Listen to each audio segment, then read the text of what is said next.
Welcome to the Side Hustle to Small Business podcast powered by Hiscox. I'm your host, Sanjay Parekh. Throughout my career, I've had side hustles, some of which have turned into real businesses. But first and foremost, I'm a serial technology entrepreneur. In the creator space, we hear plenty of advice on how to hustle harder and why you can sleep when you're dead. On this show, we ask new questions in hopes of getting new answers. Questions like, how can small businesses work smarter? How do you achieve balance between work and family? How can we redefine success in our businesses so that we don't burn out after year 3? Every week, I sit down with business founders at various stages of their side hustle to small business journey. These entrepreneurs are pushing the envelope while keeping their values. Keep listening for conversation, context, and camaraderie.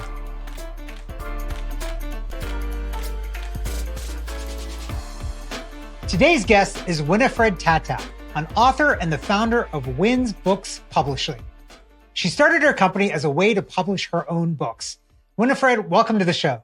Thank you. Thank you for having me here. So I'm excited to have you on because book publishing is something that I feel like all of us feel like we should do at some point, and then it's just so daunting. So I'm going to ask you questions about that. But before we get to that, give me a couple of minutes about your background and what got you to where you are today.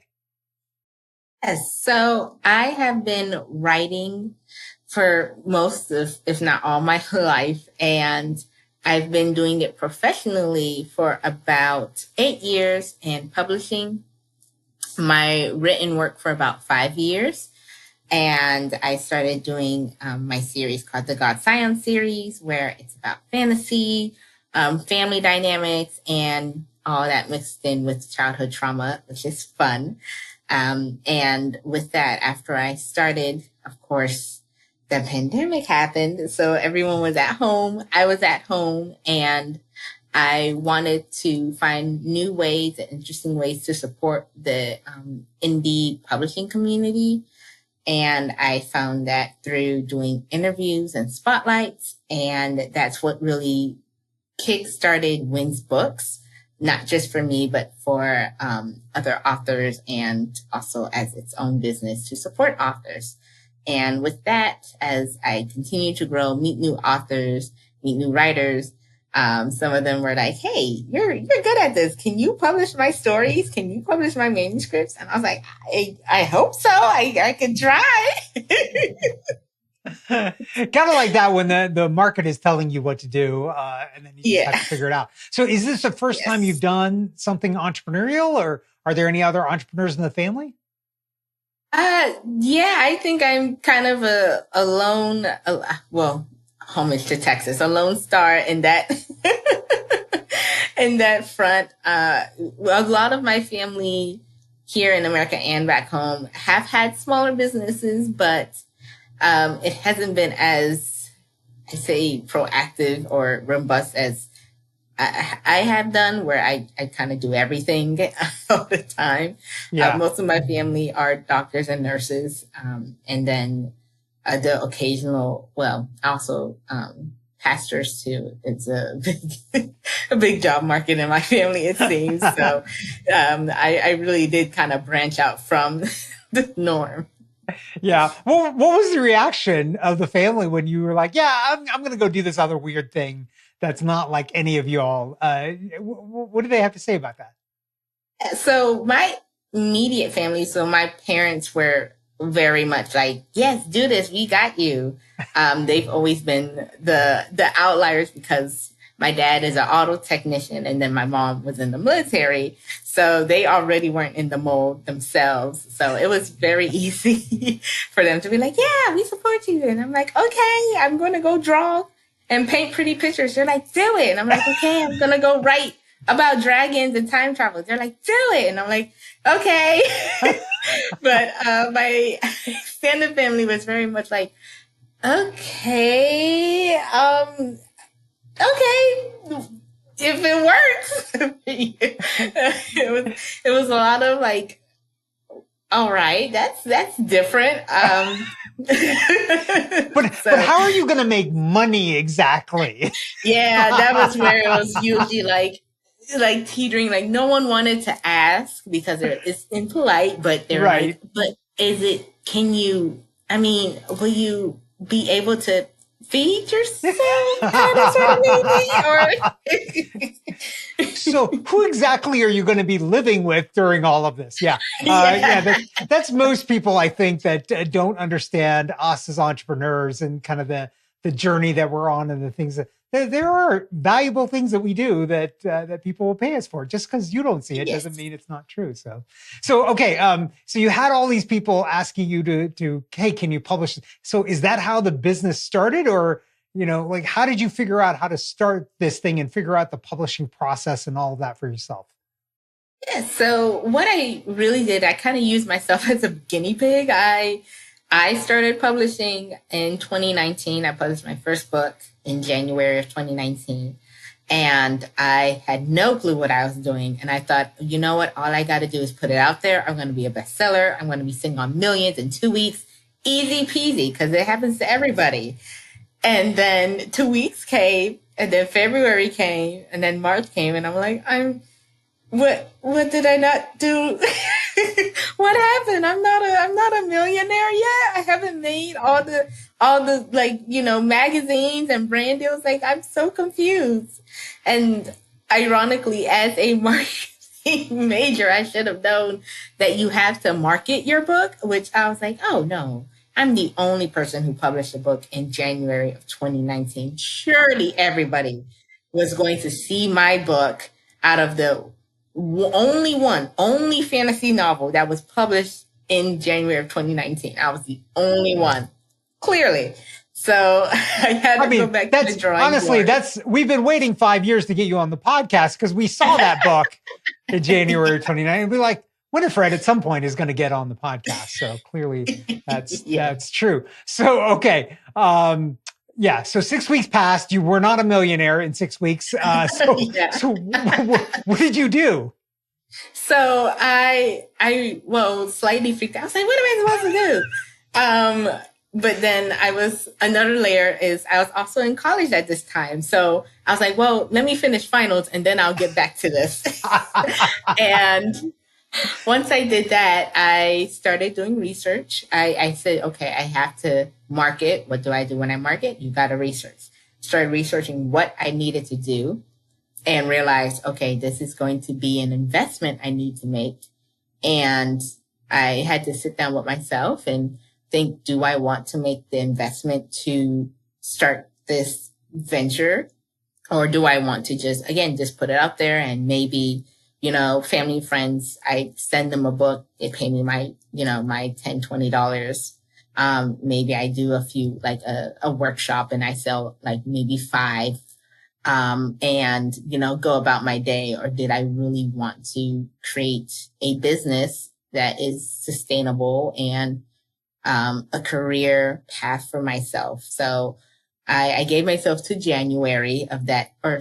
December of that year to really research and think things over and see how I could do this, and decided, you know what? Yes, I am going to take this venture. I am going to do the investment and take the time to learn this and learn the industry, and ask questions and really try to integrate myself into the publishing world the best I could, because I decided that I did want to make this a long-term achievement and goal.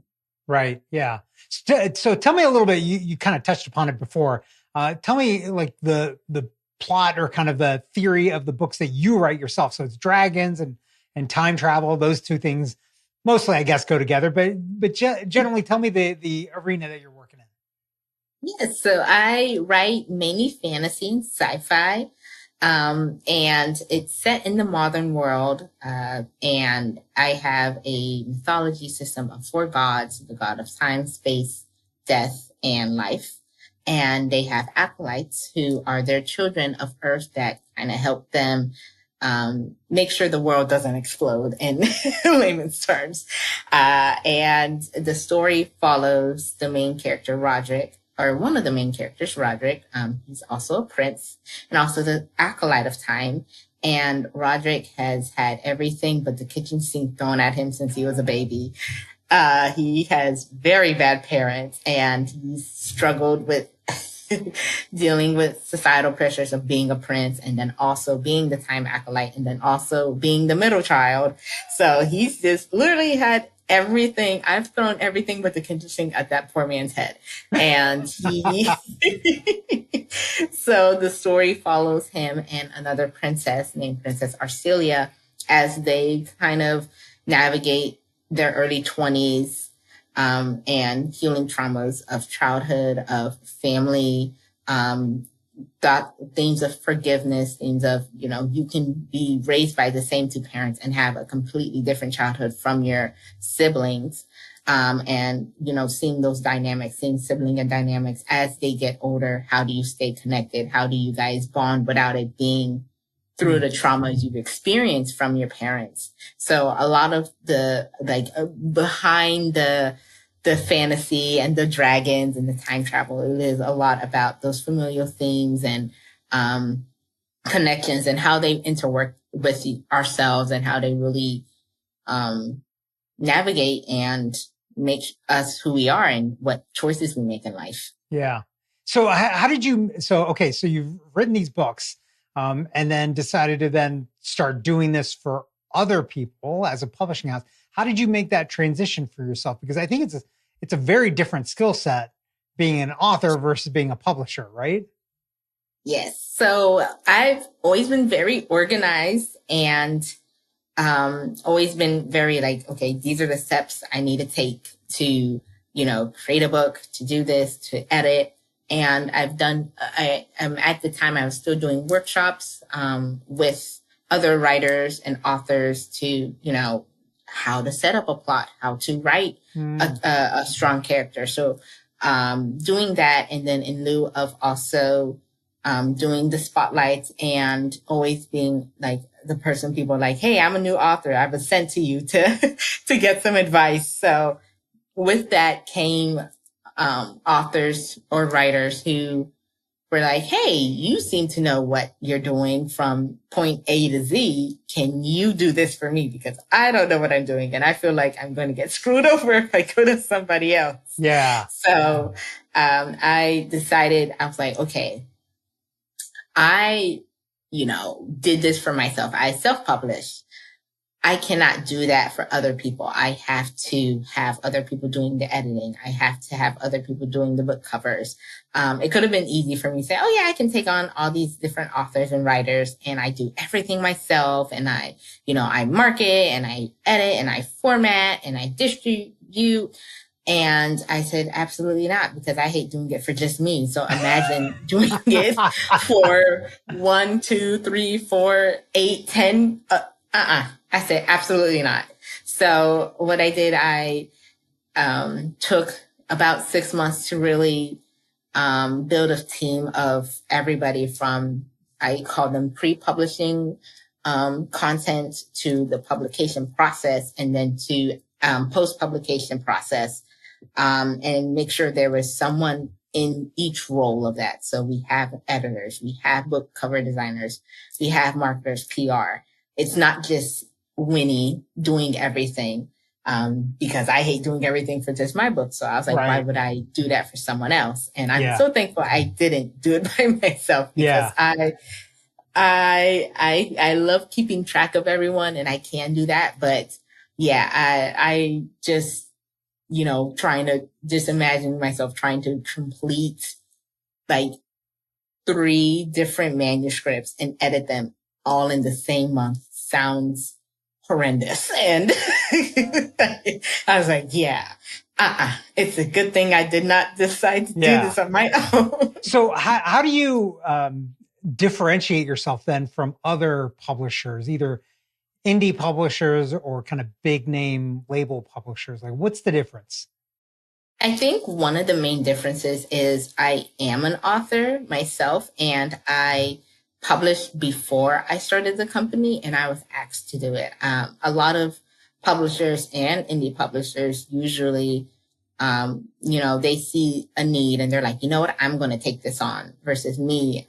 The need came to me and was like, no, you're going to do this. And I'm like, okay. And I try to stay both professional, of course, but make sure there is an open level of communication and conversation with all of my authors. I make sure to check on them once a month. Make sure where I call it homework. Everyone's, doing their homework month to month. Letting them know these are what we're doing for the next month. This is what we're working on now. If they have questions, I'm here to answer them. I don't want it to be where you just give me your manuscript and then I disappear for 12 to 18 months and then you reappear and okay, I have a book, I guess. No, every month, up until publication and post publication, we're here with you, holding your hand to help you also learn the publishing process. Because I think that's the biggest thing is that a lot of people who have published don't know exactly what happens.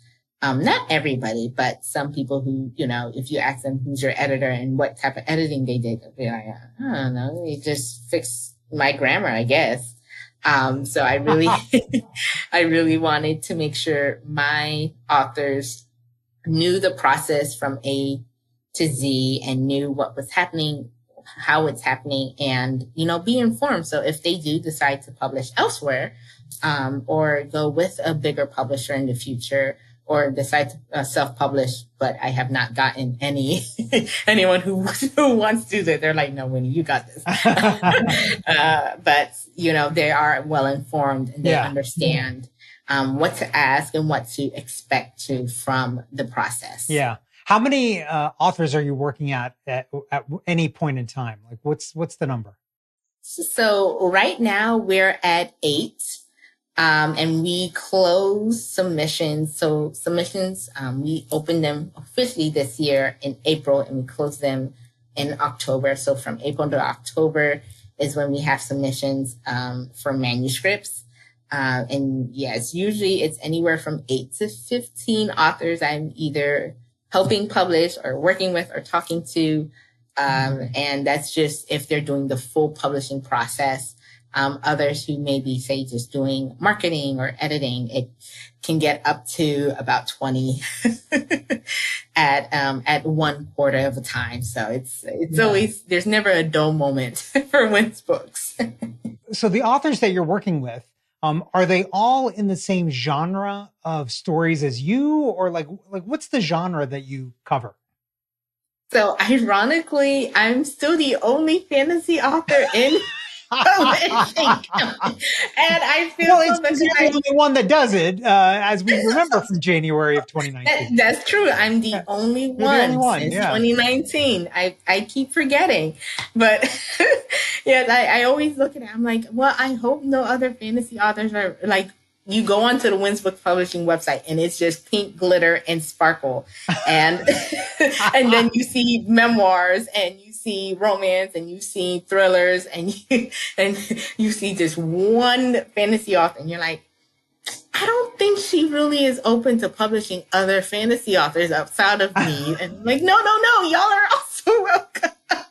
That's so funny. But yes, we do all fiction and speculative fiction. We'll be doing poetry in 2025, and we also do for nonfiction. We usually stick to memoirs. Poetry, of course, kind of gets into that genre sometimes, but usually memoirs for nonfiction, and then speculative fiction, and then just anything that's not real. We're there. Yeah. So for you, running this, how long has it been now running the publishing company? So we actually opened earlier this year. So we made the announcements and started accepting publications last year. Win's Books has been here in its entirety since 2020. I want to say 2021, 2022, again, pandemic brain. So that's when I think it went from a side hustle to a small business, was around that time. But yeah, so we've been, of course, I've been publishing since 2019, but we have now officially been publishing since 2024, and 2025 is just going to be a monster of how many books we're going to be publishing next year too. Yeah. So then in thinking about this and looking forward, how are you thinking about success for yourself in the business? Is it based on the number of books? Is it based on the amount of money that you make, or the amount of money that you make for your authors? Like, what's the thing that you're kind of focused on for saying, like, yeah, this was a successful year? Yes, I think it's, of course, one, breaking even, and then having money after. If you're having a gross profit, and that can look as, I don't look at just book sales because we also do merchandise. So, authors might have pens, books, t-shirts, things like that. So I kind of look at that overall product sale, than just book sales. Of course, book sales are the biggest Right. selling point.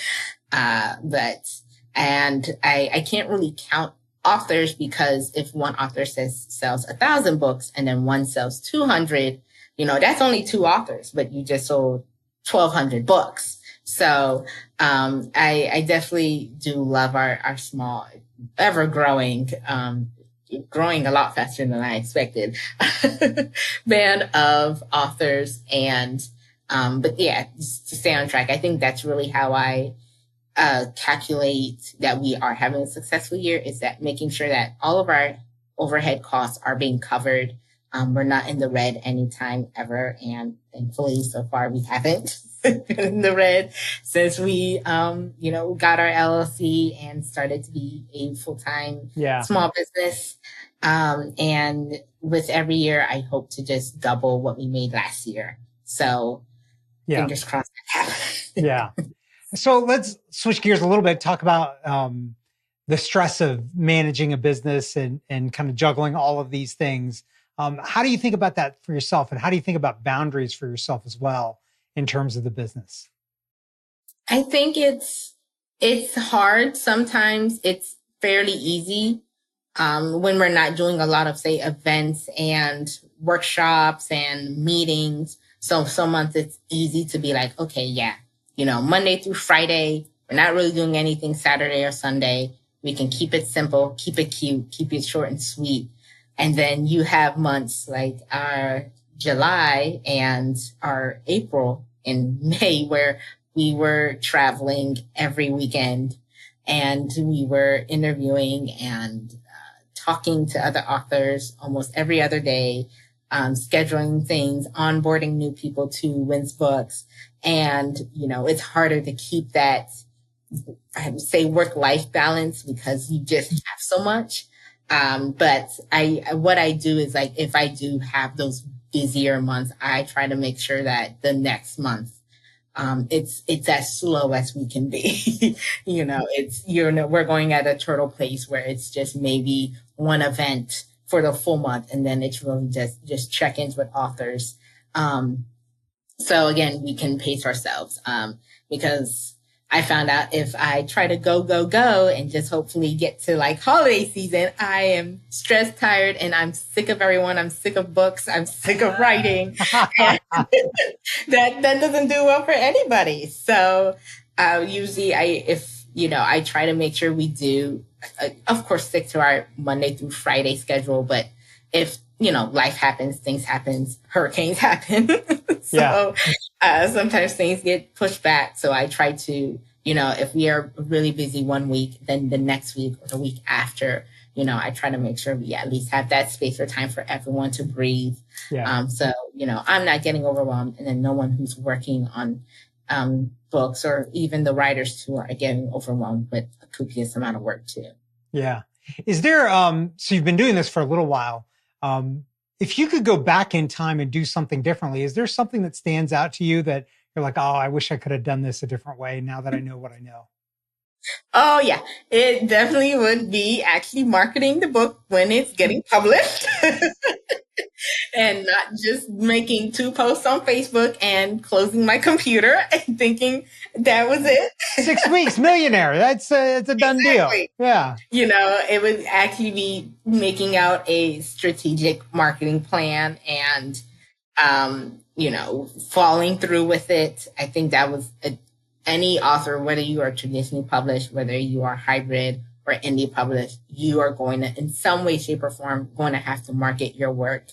And that's one thing where a lot of writers think like, oh, I'm a traditionally published author. I don't have to really market or, put PR for my book. And it's like, well, if you think of it, you're not the only writer or author that's being published by that company and say that day. They might publish 50 books a day and you're just one of 50. Right. Yeah. So you have to now go and push, and you might just be one of 50 of the same genre too. Yeah. And then they publish another 50 in the next day and the next and the next. So really making sure that your marketing is usually marketing and editing, I think, are always going to be the biggest things. And for me, I think I really would have pushed more to market my book better. And with that, I think I would have had more time to edit my book better and have my our main cover designer now. She's great. I would have been able to call her earlier and be like, hey, I need help. Yeah. Yeah. Is there do you have a standard marketing plan now? Like you've been through this, is there okay, this is what we're going to do. And then you just modify some pieces of it depending on the author, or how do you handle that? Yes. So we have a month-to-month book launch plan, and we take about 12 to 18 months to publish a book.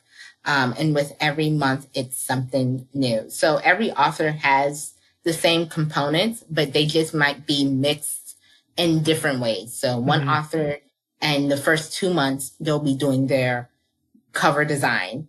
Because maybe they're editing, they had a smaller book, didn't need a lot of time to edit. So we can already start going for cover design for them. Whereas some authors who have larger books, who, this is their second draft, and you really need to kind of cut things out or add things in and really process things, their editing might be the first thing we're doing up until month 4. And then we start doing the cover design.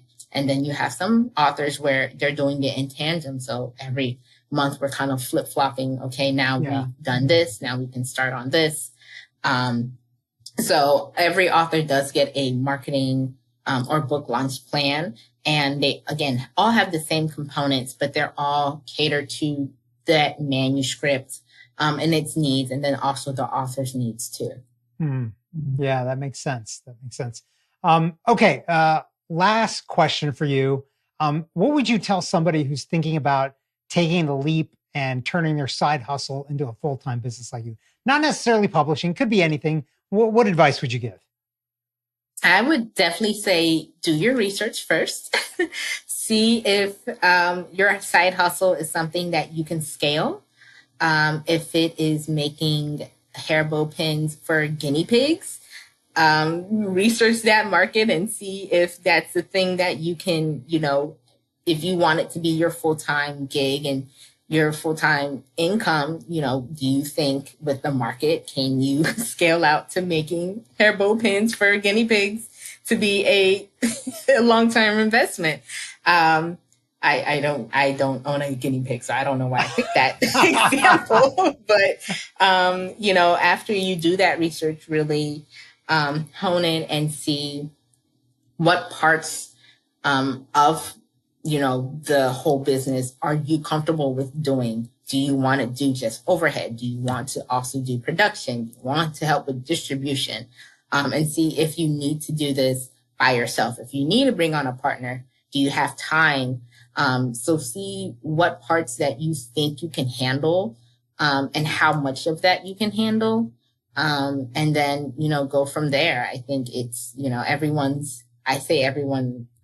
you can never have too many books. I think there can never be too many, small businesses. Everyone has a new idea and there's always a need for something. So, just, research it, see your market, understand it, and see what makes you unique and special to other people within that market, and how you can hone that in to create, a business that is profitable, and what steps you need to take to do that. And also ask questions.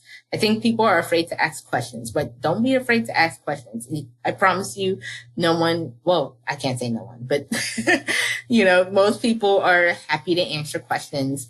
Just going to, say, your local market or convention or expo, or just asking a friend that you know who has a small business, like, hey, how did you start? Or what were if you could start over, what would you do better?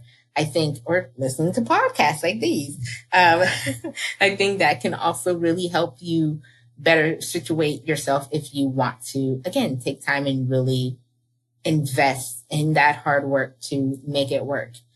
Because you're going to have to invest either time, money, or effort.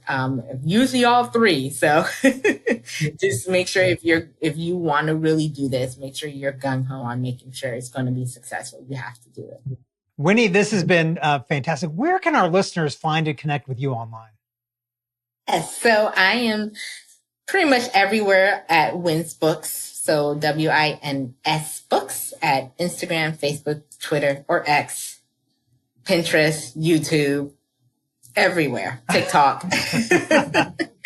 And our website as well. We have two websites. So winsbookspublishing.com is our publishing website. And then Winsbooks blog, or winsbooks.blog, is our blogging website, and also where you can find all our blogs about indie publishing, about my writing, and about all the amazing authors we've met along the way. Awesome. Thanks so much for coming on the show today. Yes, thank you for having me, Sanjay. This was great. Thanks for listening to this week's episode of the Side Hustle to Small Business podcast, powered by Hiscox. To learn more about how Hiscox can help protect your small business through intelligent insurance solutions, visit hiscox.com. And to hear more Side Hustle to Small Business stories or share your own story, visit hiscox.com/side hustle to small business. I'm your host, Sanjay Parekh. You can find more about me at my website, sanjayparekh.com.